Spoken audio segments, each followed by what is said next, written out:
Salut les aventuriers! Alors, après l'effervescence de Rotterdam, on a envie d'une immersion dans l'histoire, d'une ville où le temps semble s'être un peu arrêté. Et pour ça, Delft est la destination parfaite. On est toujours installé dans notre camping et c'est avec l'enthousiasme des explorateurs que l'on enfourche nos vélos ce matin. Le soleil est un peu timide, mais l'air est doux et les pistes cyclables hollandaises nous appellent. C'est un pur bonheur de pédaler à travers les paysages verdoyants, chaque coup de pédale nous rapprochant de cette cité médiévale tant attendue. Ouais. Il a tellement faim que je sais pas qu'il va plonger.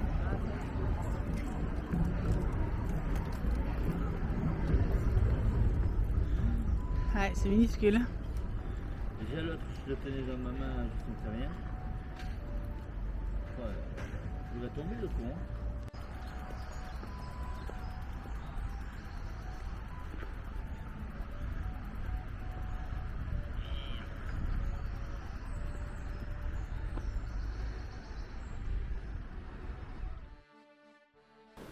Notre entrée dans Delft se fait par l'Oostpoort, l'une des dernières portes de ville médiévale encore debout aux Pays-Bas.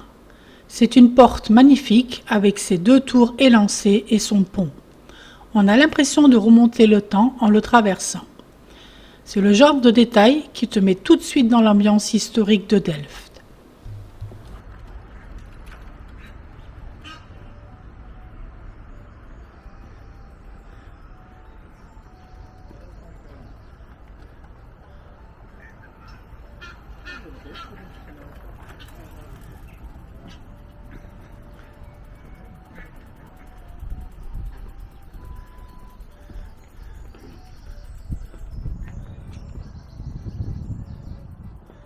Elles étaient baguées les oies. Ah ouais? Ah ouais. Ouais, mais c'est peut-être pas bagué ici, hein. Ils sont peut-être bagués en France. Oui, oui, ouais, les 2 pattes étaient baguées. Ouais, peut-être. Ouais. Maintenant, ils leur mettent des puces pour savoir que Ah, ou elles vont, ouais.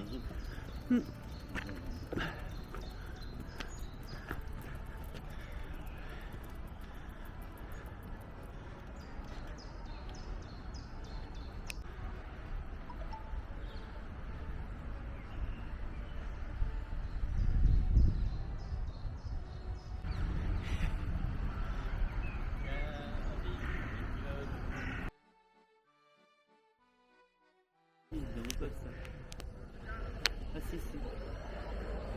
Oh là là, c'est petit.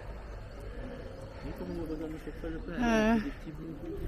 Et ça fait des tout petits bouts. Il y a le cygne qui arrive là, majestueux. C'est beau. Oh là là. C'est un bébé encore, il y a le bec tout blanc. Ah ouais. C'est un bébé, c'est un ado.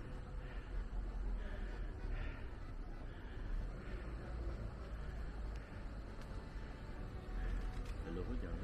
Ah bah oui, tu m'étonnes. Il y en a 2 là, il y a l'autre qui vient de sortir aussi là. Il y a déjà une oreille mythique. Ouais, tu vois, c'est un bébé, ça se voyait. Ah ouais. Ouais, On n'est peut-être pas en plein centre encore. On se retrouve maintenant sur la Bistenmarkt. C'est l'ancien marché aux bestiaux. Aujourd'hui, c'est une place animée, mais on imagine très bien le brouhaha d'antan, les marchands et les animaux. C'est fascinant de voir ces lieux de vie d'autrefois réinvestis par la modernité.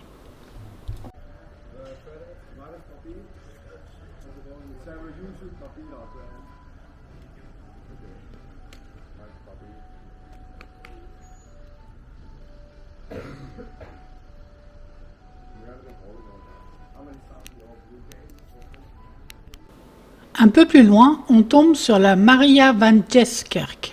C'est une imposante église catholique de style néogothique, avec ses flèches pointant vers le ciel. Son architecture est impressionnante et contraste joliment avec les bâtiments plus anciens.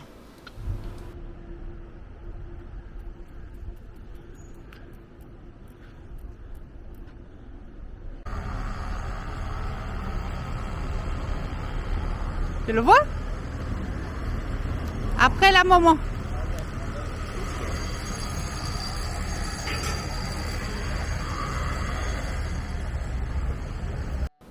En poursuivant notre route, on voit la Riedvelstoren, qui est la dernière tour de rempart médiévale encore debout à Delft. C'est un vestige fascinant de l'ancienne muraille de la ville qui nous plonge directement dans le passé fortifié de cette cité.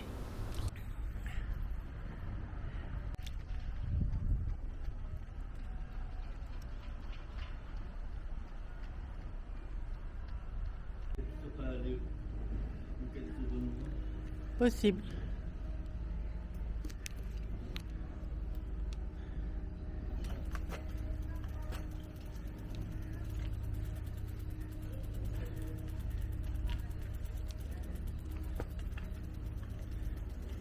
Il y a un schtroumpf. Un schtroumpf là. Tu l'as vu? Alors au cours de notre balade, nous verrons souvent des hofje, comme ici le Hofje van Pauw. Alors un hofje, c'est un ensemble de petites maisons construites autour d'une cour intérieure, souvent fondée par de riches citoyens pour loger des personnes âgées, souvent des femmes seules ou pauvres. C'est quand même beau tous ces canaux là.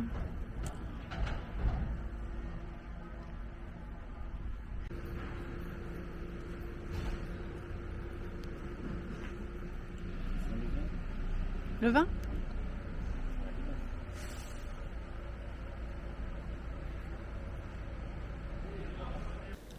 Un des moments forts de notre visite nous amène devant l'imposante Oudekerk, la vieille église. Préparez-vous à être émerveillé par sa tour, emblème de Delft, qui s'incline de près de 2 mètres. C'est absolument fascinant de voir cette silhouette médiévale dont la construction a débuté en 1246, défier le temps et la gravité. Ce miracle penché est dû au fait qu'elle a été bâtie sur des terres marécageuses et que ses fondations ont bougé au fil des siècles. Mais malgré cette inclinaison impressionnante, elle tient toujours debout, fière et majestueuse.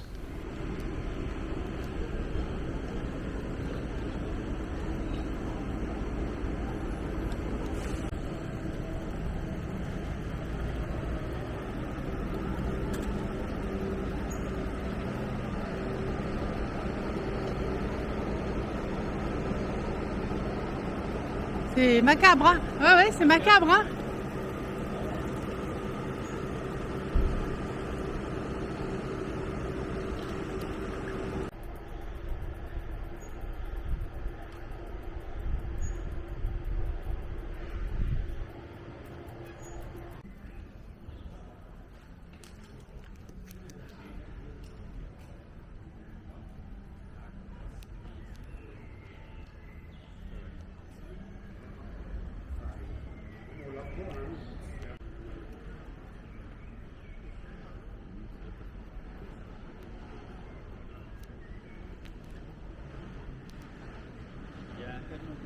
Ouais.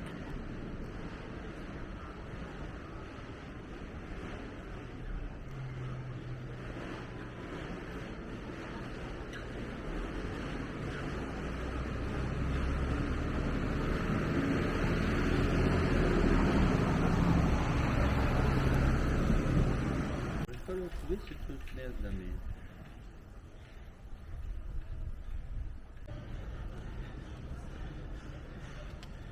C'est vraiment des devantures qui font très très anciennes.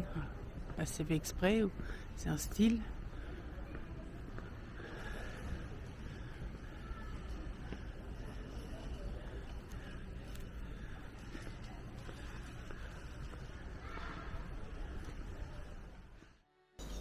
Juste un peu plus loin, on peut admirer un magnifique bâtiment de style Renaissance avec sa façade richement décorée. C'était autrefois le siège de l'Office des eaux, gérant les réseaux de canaux et de digues. C'est un superbe exemple d'architecture civile hollandaise.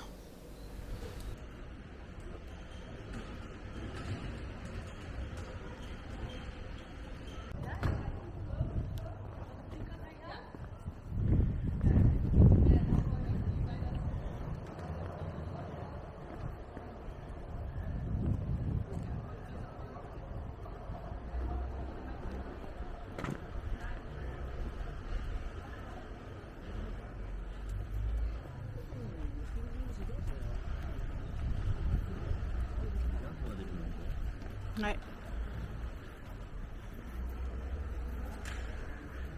ils en ont pas, désolé. C'est vrai. Il y a eu plaisir là-bas. Ah. C'est après toi qui l'en avais, alors pas après moi. Il a trouvé les poissons.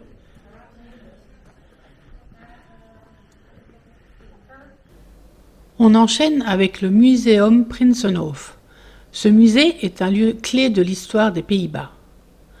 Ancien monastère, il est surtout célèbre pour être l'endroit où Guillaume d'Orange, le père de la patrie, fut assassiné en 1584.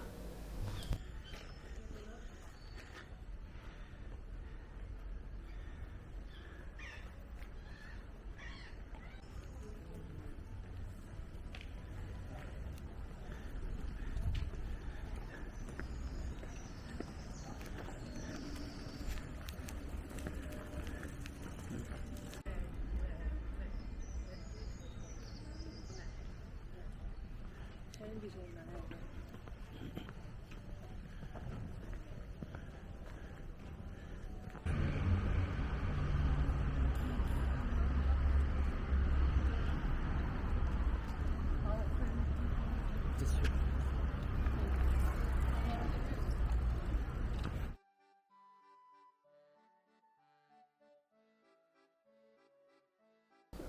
En nous perdant un peu, on débouche sur la Baginetoren. Datant d'environ l'an 1500, cette tour à la façade arrondie et pittoresque est un charmant vestige des anciens remparts de la ville. C'est une autre de ces tours de défense qui témoignent du passé fortifié de Delft et son allure discrète ajoute une touche d'histoire médiévale à ce coin de la ville. Et là, majestueux, le Molen de Roos se dresse fièrement au bord de l'eau. C'est l'un des 2 moulins à vent restants de Delft, un moulin de type Stellingmolen, moulin-tour avec plateforme, encore en activité aujourd'hui. On dirait une carte postale vivante.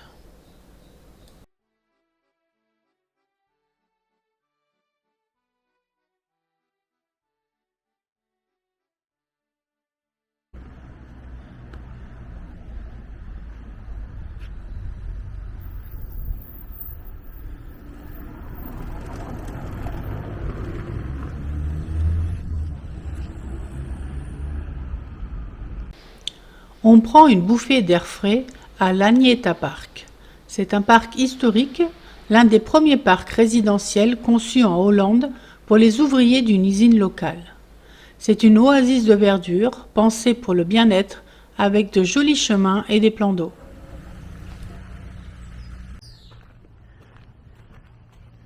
Tu vas marcher encore longtemps, petit pilou. Hein. Ah oui, Sinon, on si passe tu au droit, t'envoles hein. pas, ouais.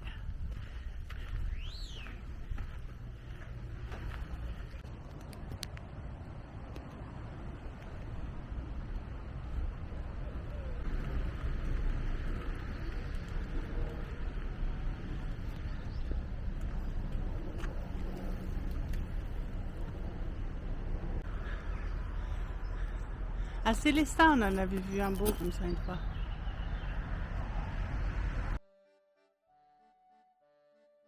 Rouge. Ah oui.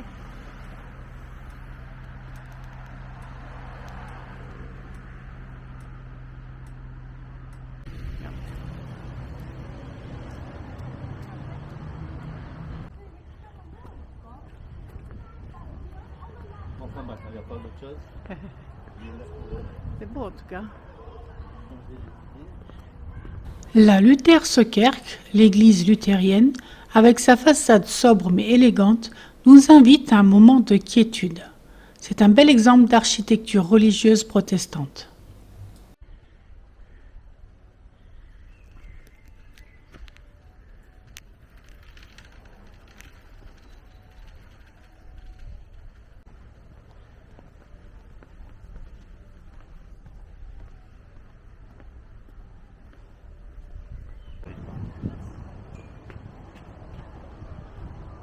Les lunettes, c'est ça là-bas?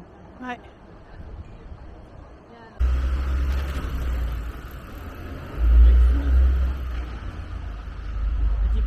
Ouais.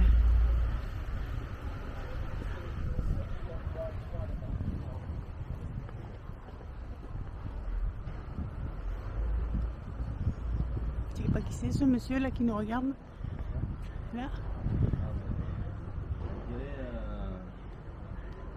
quand on a des billets. Par contre, t'as vu la porte, elle est pas très droite, hein. La vélo, ils sont changés. Ouais. C'est vrai.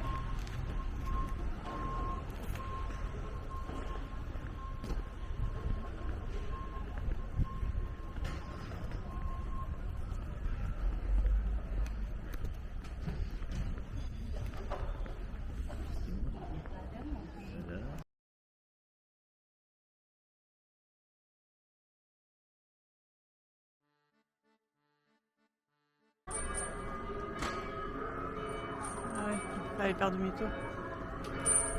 Et par là-bas, j'arrive. Ils aiment bien ces petits chiens là, ce genre de petits chiens. Bah, c'est la mode. Ouais. C'est un tour à revenir, les chouchous.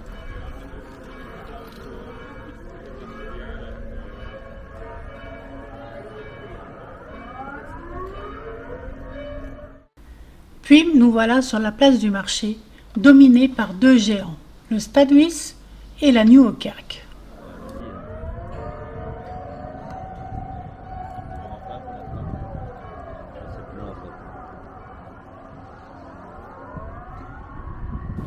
L'hôtel de ville qui trône fièrement sur la place du marché est un véritable emblème architectural de la ville.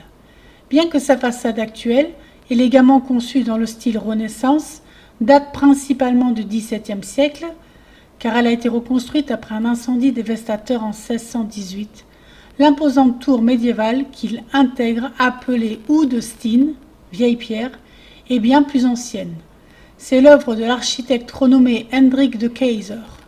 Ce bâtiment n'est pas seulement le cœur administratif de la ville, il fut aussi un lieu important pour la justice à l'époque, abritant autrefois une prison et même une chambre de torture dans la tour. C'est un chef-d'œuvre qui allie histoire, pouvoir et une esthétique saisissante.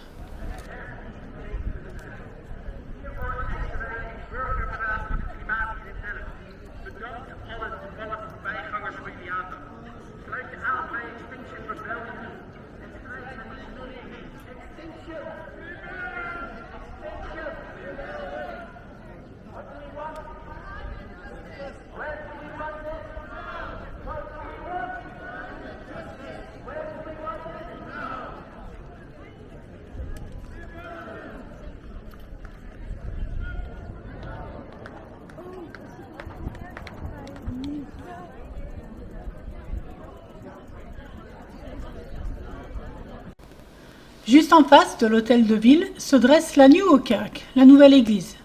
C'est un chef-d'œuvre de l'architecture gothique. Sa construction a débuté au XIVe siècle et a duré des décennies, aboutissant à une structure majestueuse. Sa tour, culminant à environ 109 mètres, est la deuxième plus haute des Pays-Bas. L'ascension, pour ceux qui osent les marches, offre une vue panoramique absolument spectaculaire sur Delft, ses canaux, ses toits typiques et bien au-delà. Mais son importance dépasse largement son architecture impressionnante. Cette église est la nécropole officielle de la famille royale néerlandaise, la maison d'Orange-Nassau. C'est ici, dans un caveau princier privé situé sous le chœur, que repose Guillaume le Taciturne, le père de la patrie, et la plupart de ses descendants, faisant de ce lieu un lieu d'une immense importance historique et symbolique pour les Pays-Bas.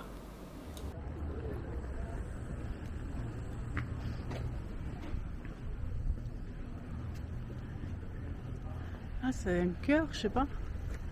Ah oui, c'est un cœur. Ça se voit mieux sur la vidéo.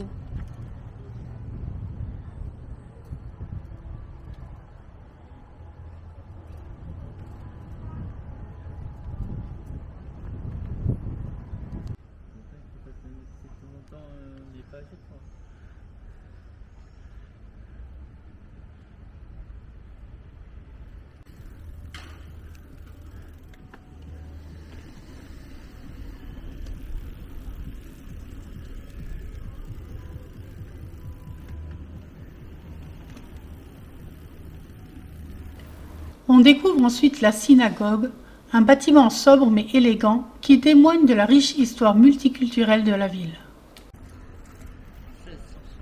Ouais. Ça en fait, ça commence à faire, hein. Et t'as vu que chaque pont a un nom quand même. Hein? Chaque pont a un nom. Ah bon, il est où le nom? Là, l'IE. Ah ouais. Ici, c'est le Kantonsgericht, l'ancien tribunal de district. C'est un bâtiment imposant qui respire l'autorité avec une architecture classique qui lui donne un air solennel.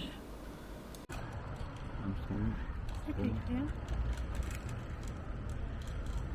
Il avait pris 70 balais.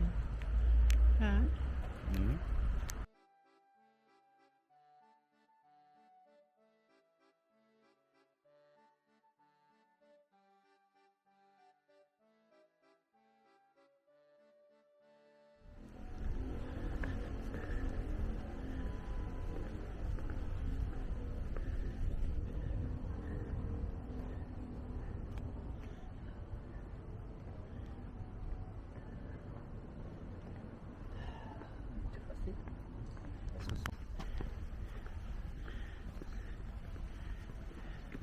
On admire ici le Wapen van het Arsenal, les armoiries de l'arsenal. C'est une ancienne armurerie. La façade est ornée d'éléments militaires et de symboles rappelant le rôle de Delft comme ville de garnison.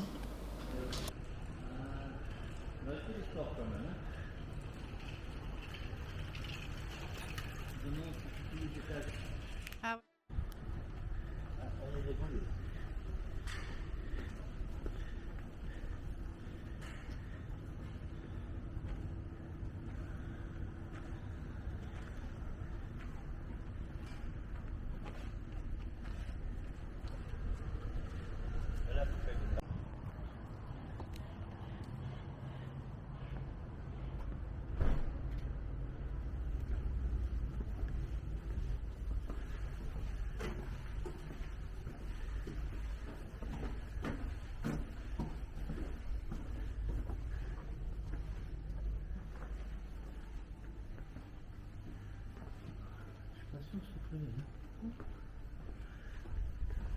C'est plusieurs bâtiments, t'as vu le balcon? ouais, c'est une petite cour intérieure du coup.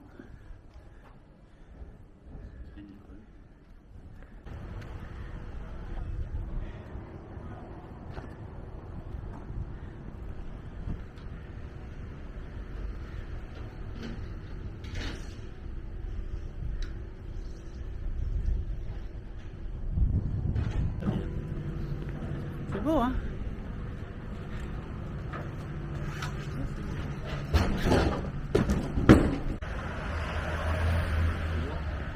Il y a un monsieur, je sais pas si-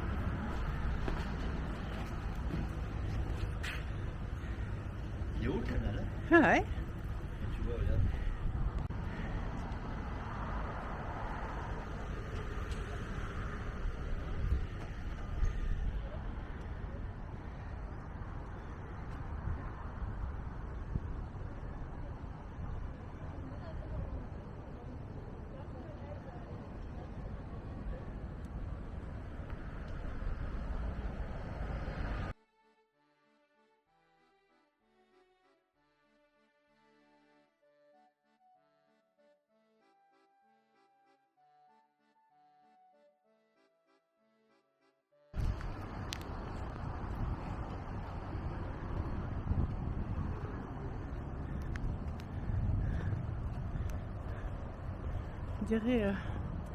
On dirait une gare là. On dirait une ancienne gare et une nouvelle gare à côté, non? Ah, peut-être. Ah, enfin, ça fait comme ça, après je sais On pas. traverse et on va de l'autre côté. Ok. Vide. Les infrastructures autour. Ah, c'est un resto. Ça, c'est beau. Pasta pizza. Ouais, à mon avis, c'est une ancienne gare. Un peu plus loin, l'ancien bâtiment de la gare, qui a été construit en 1885, nous raconte une autre histoire. Avec son architecture charmante et désuète de la fin du XIXe siècle, il contraste superbement avec la modernité de la nouvelle gare. Ancien cœur du transport ferroviaire de la ville, il a été joliment réaffecté, abritant désormais commerces et bureaux.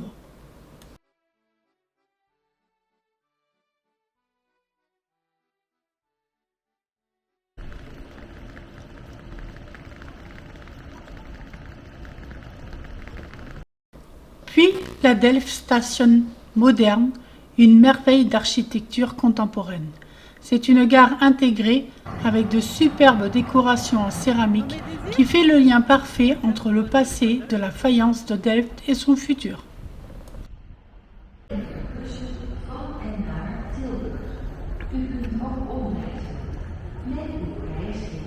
y a les rails en fait. Donc c'est une gare.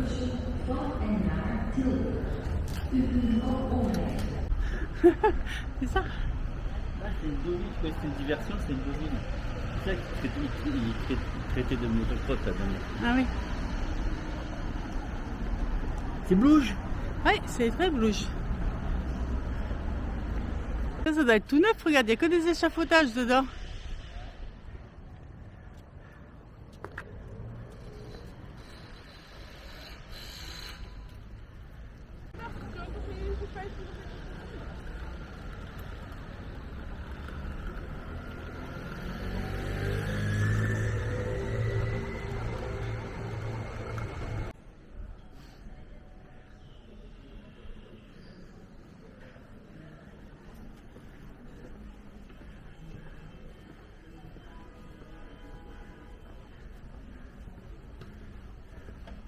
T'as une grotte ici, t'as vu?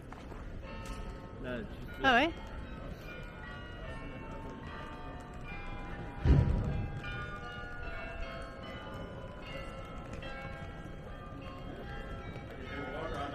Central Perk. Pas le berk.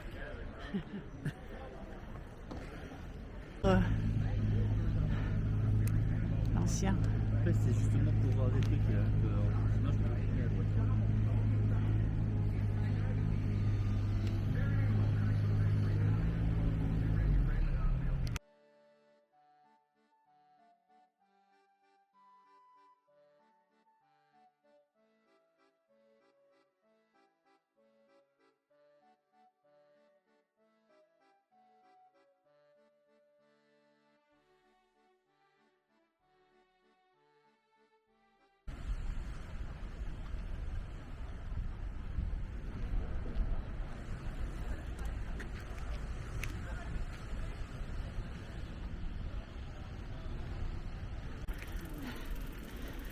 Ouais, là vous avez pas l'odeur, hein, mais nous on a l'odeur. Hein. On est zen maintenant. L'incontournable de Porcelainfles pour les amateurs de céramique. C'est la dernière fabrique de Delftware, la faïence de Delft, du XVIIe siècle, encore en activité. On continue notre exploration urbaine avec la Faculty of Mechanical Engineering. C'est encore un bâtiment qui reflète l'excellence de l'université dans l'ingénierie et la technologie.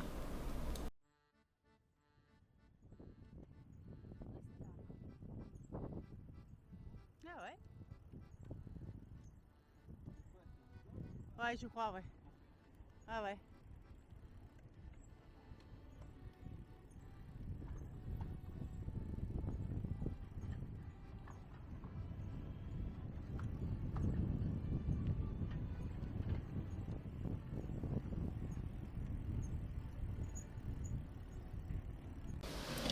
Sur le chemin du retour, on s'arrête devant le Scoutcentrum Kruithus, le centre scout de la Poudrière, qui nous interpelle.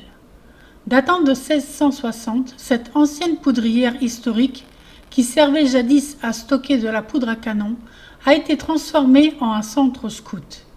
C'est un lieu unique qui allie histoire militaire et activités de jeunesse, offrant un cadre original pour les scouts de Delft.